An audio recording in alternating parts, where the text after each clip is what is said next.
be me. Name is Emmett. 33 years old, senior operations analyst at Stratton Consulting Group. Sitting in a meeting that's been going on for 3 hours. We're discussing a supply chain issue for a client. The same supply chain issue we discussed last week. And the week before that. And the week before that. I know exactly how to fix it.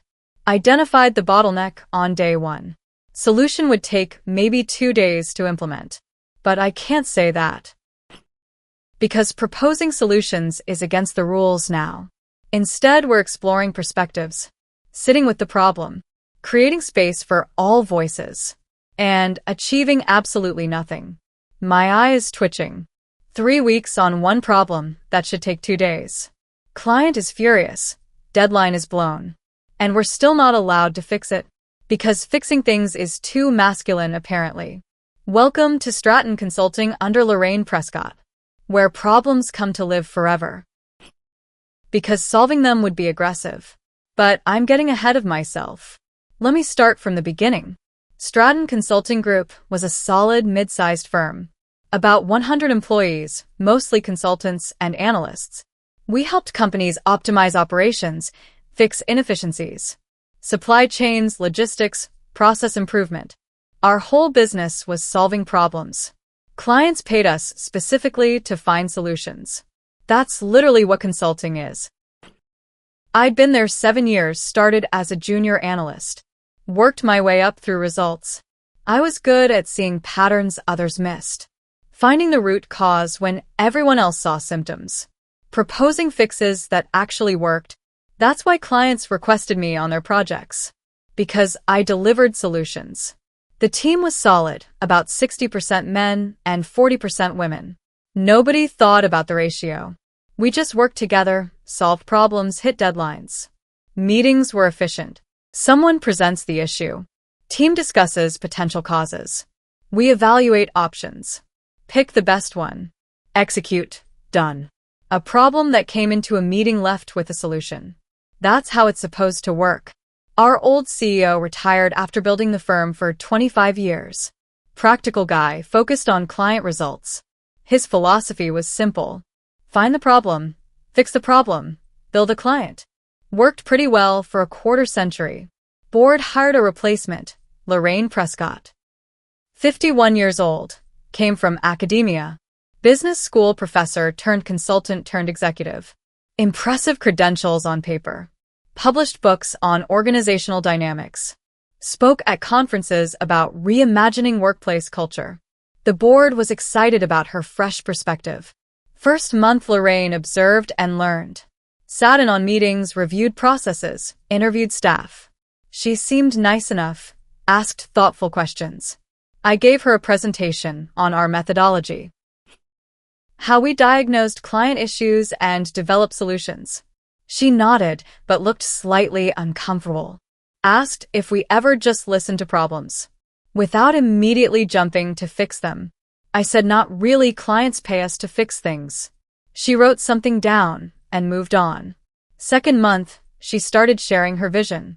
Sent articles to the leadership team about collaborative dialogue and inclusive processes. About how traditional business culture was too aggressive. Too focused on winning and solving and dominating.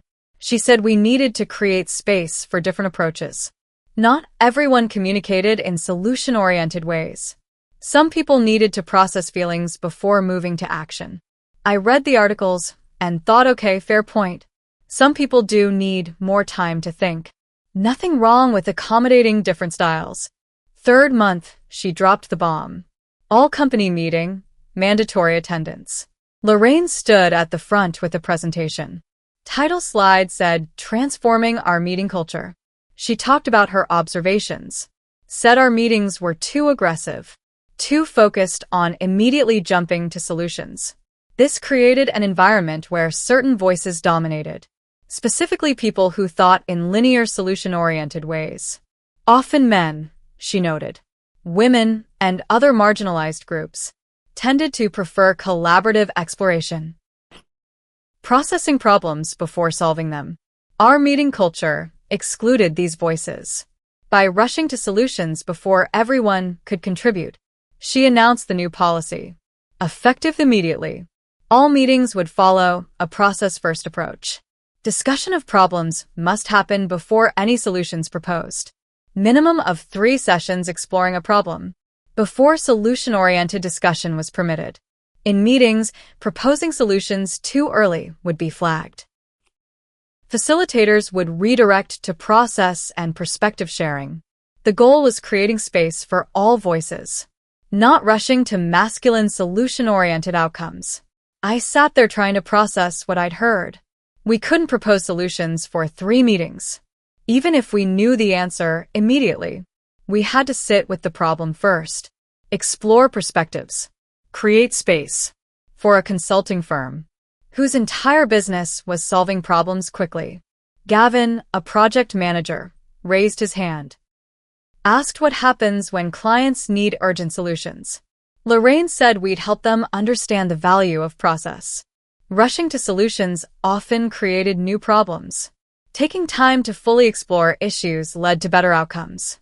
Gavin asked what if the client's building is on fire. Metaphorically speaking, Lorraine said even fires benefit from thoughtful response. Panic and rushing often made things worse. The room was silent. Everyone looking around with the same expression. Is this really happening? First week under the new policy, I had a client meeting about inventory management issues. They were losing money from overstocking and stockouts. I could see the problem within an hour. Their reorder algorithm was using outdated parameters. Simple fix, maybe a day of work. But I couldn't say that. Meeting facilitator was trained in the new approach. Every time I started to explain the solution, she'd interrupt. Let's not jump to solutions yet. Let's make sure we're fully understanding the problem. Can you tell us more about how this issue makes you feel? The client looked confused. They didn't want to discuss feelings. They wanted their inventory fixed. I tried to redirect to the actual solution. The facilitator stopped me again. We need to create space for all perspectives first. Has everyone had a chance to share their thoughts? The client VP finally said, look, can someone just tell me how to fix this? The facilitator said we'd schedule a follow-up session to continue exploring the dimensions of the issue. Solutions would come in a later phase of the process. Client looked at me like, what is happening?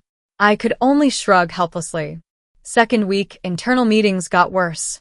Department meeting about improving our project tracking system. Everyone knew the current system was clunky. Everyone had ideas for fixing it. Terrence, our department head, had to facilitate.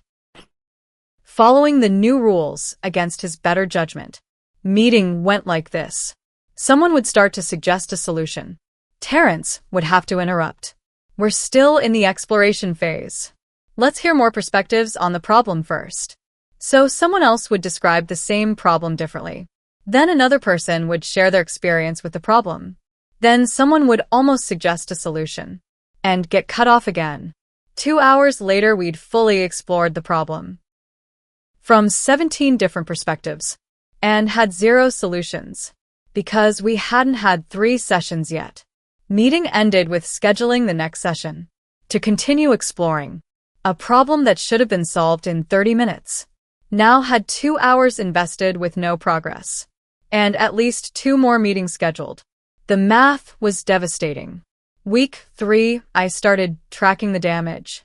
Created a spreadsheet of meetings versus outcomes. Before the policy, average meeting produced 3 action items, with clear owners and deadlines. After the policy, average meeting produced 0.4 action items, mostly scheduling the next exploration session. Project completion rates were cratering, deadlines being missed across the board. Clients waiting longer for deliverables because we couldn't discuss solutions until session 4. And sessions were only weekly. So a one-day fix now took a month minimum just to be allowed to propose it. Gavin was pulling his hair out. One of his projects was 3 weeks behind. Client threatening to cancel the contract. All because of a database optimization issue that he knew how to fix on day 1, but wasn't allowed to say until they'd processed feelings about it. He tried to sneak the solution into conversation. framed it as a perspective rather than a solution. Facilitator caught him. That sounds like a solution, Gavin. Let's table that until we've completed exploration. He looked like he wanted to flip the table. Month 2 client complaints started flooding in. Mr. Hoffman from our biggest account called furious. His supply chain project was 6 weeks overdue. Every meeting was exploration and perspectives. Nothing was getting fixed. He said, "I'm not paying you to discuss how problems make you feel. I'm paying you to solve problems. If you can't do that anymore, I'll find someone who can." I passed the message to Terrence, who passed it to Lorraine. Her response was that Mr. Hoffman needed education about the value of process-oriented collaboration. We should schedule a session to help him understand why rushing to solutions wasn't serving him. Gavin almost quit on the spot when he heard that. Educate the client on why we won't solve his problems. That's not consulting. That's professional malpractice. The women at the firm were just as frustrated. Simone, one of our best senior consultants, came to my desk looking exhausted. She said, "I've been a consultant for 15 years. I know how to solve problems. Now I'm not allowed to, because apparently proposing solutions is masculine, which is insulting actually. I'm a woman and I solve problems all day. Or I used to before this insanity." She was right. The policy assumed women couldn't or didn't want to solve problems, which was deeply sexist when you thought about it. Simone was better at solutions than most men I knew. Now she had to pretend she needed 3 sessions to process before her voice could be heard. The policy meant to empower women was silencing their competence. Month 3 things got critical. We lost the Hoffman account. $1.2 million annually. Gone because we couldn't fix a supply chain issue that I could have solved in my first week, if I'd been allowed to say how. The loss hit the company hard. Lorraine blamed the client for not understanding our process. Said some clients weren't ready for evolved collaboration. We'd find clients who valued our approach. Terrence pointed out that no clients valued our approach. They valued solutions. That's what they hired us for. Lorraine said perhaps we needed to educate the market about the benefits of process-focused consulting. Terrence asked how we'd pay salaries while educating the market. She didn't have an answer. Staff started leaving. Gavin gave notice first. Took a job at a competitor. His exit interview was a masterpiece of frustration. Said he became a consultant to solve problems, not to sit in endless meetings exploring feelings. Stratton had lost its purpose. He wished us luck finding it again. 2 more analysts followed him. Then a senior consultant. Then Simone accepted an offer elsewhere. She hugged me goodbye and said this place is dead. We just haven't admitted it yet. Month 4 the board finally got involved. Revenue down 34% since Lorraine's policy began. Client losses mounting. Staff turnover unprecedented. Roland, a board member, demanded an operational review. Lorraine presented her vision enthusiastically. Talked about transforming meeting culture, creating inclusive spaces, moving beyond masculine solution orientation. Roland asked what the results were. She said the results would come with time. Cultural transformation wasn't immediate. Roland asked about the revenue decline. She said some clients weren't aligned with new values. We were better off without them. Roland asked about staff departures. She said some people couldn't adapt to evolved practices. The team would be stronger without them. Roland sat back and said, "Let me understand. We've lost 1/3 of our revenue. Lost top performers. Have clients threatening to leave. Projects running weeks behind. And your response is that everyone else is wrong." Lorraine said it was resistance to change expected during transformation. Roland asked how much more transformation we could afford before there was no company left to transform. The review became an intervention. Board members interviewed staff directly. Heard the same thing from everyone. We can't solve problems. Meetings go nowhere. Clients are furious. We know the answers but can't say them. One by one they described the absurdity. being stopped mid-sentence for proposing solutions, watching problems they could fix go unsolved for weeks, clients walking away while we explored perspectives. The board heard enough. Emergency session that night. Next morning announcement came. The process first meeting policy was suspended immediately. Returned to standard operational procedures. Effective today. Lorraine was placed on administrative leave, pending review of her leadership decisions. The email hit like a thunderbolt. People actually cheered at their desks. For the first time in months, there was energy in the office. First meeting that afternoon. Client project that had been stuck for 6 weeks. I walked in, and someone asked what's the solution. I nearly cried with relief. Explain the fix in 5 minutes. Team discussed implementation. We had a plan within an hour. Done. Problem that had been explored for 6 weeks. Solved in 60 minutes once we were allowed to solve it. The backlog started clearing fast. Problems we'd been sitting with for months got fixed in days. Clients who'd been ready to leave were pleasantly surprised by sudden progress. Some came back with new projects, shocked that we'd become functional again. 3 months later, the company had stabilized. Revenue recovering, staff retention improved. Not back to where we'd been. The damage was real. Some clients never came back. Some employees were gone forever. But we were surviving. Lorraine never returned. Negotiated a departure package. Last I heard, she was consulting for a nonprofit, advising on organizational culture. Hope they don't take her advice. New CEO was promoted internally. A woman named Beverly who'd been COO. Practical, results-oriented, zero patience for nonsense. Her first all hands she addressed what happened. Said we lost our way for a few months. Confused ideology with operations. Forgot that our job is solving problems, not processing feelings about them. Going forward, we'd focus on what works. Efficient meetings, clear solutions, client results. Anyone who couldn't handle that approach was welcome to leave. Nobody left. Everyone was relieved to have adults in charge again. Year later, I got promoted to Director of Operations. My job is literally making sure problems get solved. Every day I walk into meetings and propose solutions out loud, without being stopped, without a facilitator redirecting to perspectives, without 3 sessions of exploration first. It feels like freedom, because it is freedom. The freedom to actually do your job. I think about the Lorraine era sometimes. What it taught me about leadership and ideology. She wasn't evil, wasn't malicious. Genuinely believed she was helping. Creating space for marginalized voices. Building inclusive environments. But she confused inclusion with dysfunction. Thought that solving problems was exclusionary. That efficiency was aggression.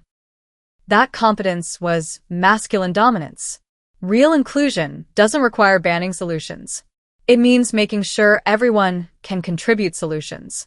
Not stopping anyone from solving things, but inviting everyone to participate in solving. That's different, fundamentally different. Some of our best problem solvers were women. Simone could diagnose issues faster than anyone. Another analyst named Portia had incredible insights. They didn't need to process feelings before proposing fixes. They needed permission to use their skills, which they'd always had, until Lorraine decided efficiency was patriarchy, and took it away. The worst part was the condescension. Assuming women needed 3 sessions to formulate thoughts, while men apparently jumped to conclusions.